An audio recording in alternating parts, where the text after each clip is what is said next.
जब पूरा नगर गहरी नींद में डूबा था, दो दोस्त आर्यन और विहान खेतों से घर लौट रहे थे। रास्ता नगर के बाहरी छोर से होकर गुजरता था, जहां दोनों तरफ ऊंचे ऊंचे पेड़ थे। चांद बादलों में छिप गया था और हवा की हर सरसराहट एक अजीब सी बेचैनी पैदा कर रही थी। तभी विहान के कान खड़े हो गए। आर्यन, सुना तूने? ये आवाज, कोई रो रहा है। हाँ, साफ सुनाई दे रही है। लेकिन इतनी रात को कौन औरत रोएगी यहाँ? इस समय सब तो अपने घरों में हैं। ये तो देववन के रास्ते से आ रही है। देववन? अरे नहीं, चल घर चलते हैं।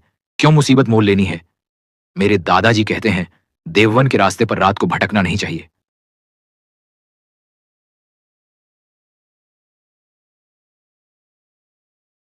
नहीं, रुक, मैं देखना चाहता हूँ।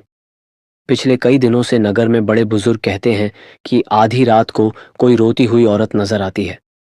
सब इसे मनगढ़ंत कहानी मानते हैं। अगर आज ये सच निकला तो हम दुनिया को बता पाएंगे। आर्यन, नगर वालों को छोड़ दे हज। हमें यहां से चले जाना चाहिए। मुझे डर लग रहा है। डर मत, मैं हूं तेरे साथ। और वैसे भी हम बस देखेंगे। अगर कुछ गड़बड़ लगा तो तुरंत भाग निकलेंगे। आर्यन की बातों में एक अजीब सी हिम्मत थी, जिसे सुनकर विहान भी मना नहीं कर पाया। दोनों धीरे धीरे उस आवाज की तरफ बढ़ने लगे। हवा की हर सरसराहट एक अजीब सी बेचैनी पैदा कर रही थी। रास्ते में चारों तरफ अंधेरा था। सिर्फ पेड़ों की सरसराहट, हवा की आवाज और एक औरत की सिसकियां। ये सब मिलकर एक ऐसा माहौल बना रहे थे मानो हर कदम उन्हें एक अज्ञात खतरे की ओर खींच रहा हो। दोनों के कदम भारी होते जा रहे थे। आवाज और साफ आ रही है, उस पुराने बरगद के पेड़ के पास से। दादाजी कहते थे कि इस पेड़ पर बहुत पुरानी आत्मा रहती है। चल, हिम्मत कर। बस कुछ ही कदम और। दोनों धीमी गति से आगे बढ़ते हैं। दिल की धड़कनें बेतहाशा बढ़ रही थी। जैसे ही वे बरगद के पेड़ के पास पहुंचे, सिसकने की आवाज बंद हो गई। वहां एक गहरा सन्नाटा छा गया, जो पहले से भी ज्यादा डरावना था। यहां कोई नहीं है। शायद हम कुछ और सुन रहे थे। शायद।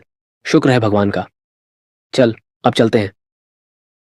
लेकिन तभी चांद की धुंधली रोशनी बादलों से छनकर जमीन पर पड़ी। अब दोनों ने देखा, वो औरत बरगद के पेड़ के पास बैठी थी। फटे पुराने कपड़ों में उसके बाल बिखरे हुए थे।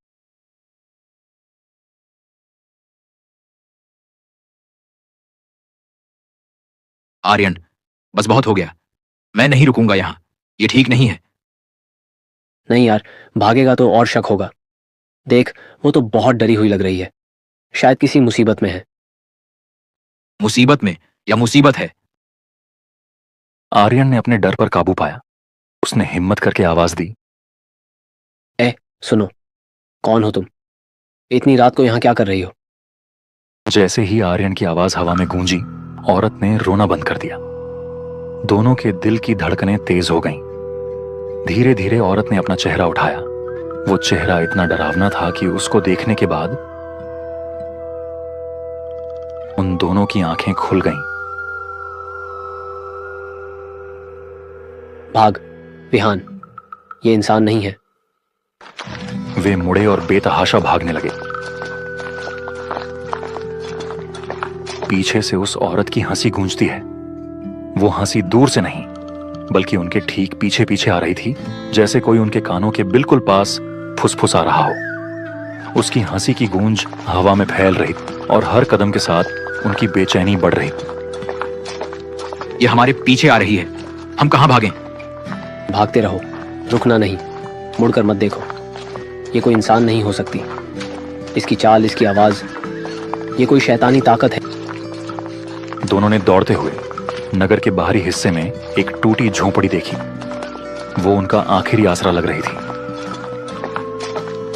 है, अंदर छुपते हैं, जल्दी। दोनों अंदर जाते हैं। झोंपड़ी अंधेरी थी। दीवारें टूटी हुई थीं और छत टपक रही थी। चुप रहो, आवाज मत करो। शायद वो हमें ढूंढ ना पाए। कुछ देर सन्नाटा छाया रहा। वे सांस भी मुश्किल से ले पा रहे थे। उनकी धड़कनों की आवाज भी उन्हें बहुत तेज सुनाई दे रही थी। फिर अचानक दरवाजे पर एक दस्तक हुई। ये कोई साधारण दस्तक नहीं थी। ऐसा लग रहा था मानो कोई बहुत भारी चीज से दरवाजा खटखटा रहा हो। लेकिन दरवाजे पर दस्तक रुक गई और अंदर वही आवाज भर गई, जैसे वो औरत अब झोंपड़ी के अंदर ही बैठी हो। धीरे धीरे दोनों पीछे हटते हैं, झोंपड़ी के दूसरे कोने की तरफ। तभी अचानक दीवार के कोने में बैठी एक परछाई नजर आती है। वो औरत अब अपनी भयानक आंखों से उन्हें घूर रही थी। ओह नहीं, ये कैसे? आर्यन ने उसे उठाने की कोशिश की, लेकिन विहान के शरीर में जान नहीं बची थी। आर्यन ने आखिरी कोशिश की, लेकिन उसके शरीर में भी ताकत नहीं थी। उनकी चीखें अब सिसकियों में बदल रही थीं। उस रात नगर वालों ने सुना 2 दोस्तों की चीखें, जो दूर तक गूंजती रहीं। अगले दिन सुबह जब कुछ लोग उस रास्ते से गुजरे, तो उन्होंने टूटी झोंपड़ी के पास 2 लाशें देखीं। लोग कहते हैं अब वहां सिर्फ एक ही आवाज आती है, एक औरत की जो लगातार रोती रहती है। अगर कभी आधी रात को तुम्हें नगर के रास्ते में कोई औरत रोती सुनाई दे, तो भूल कर भी उसकी तरफ मत जाना, क्योंकि वो इंसान नहीं, वो है रोती औरत।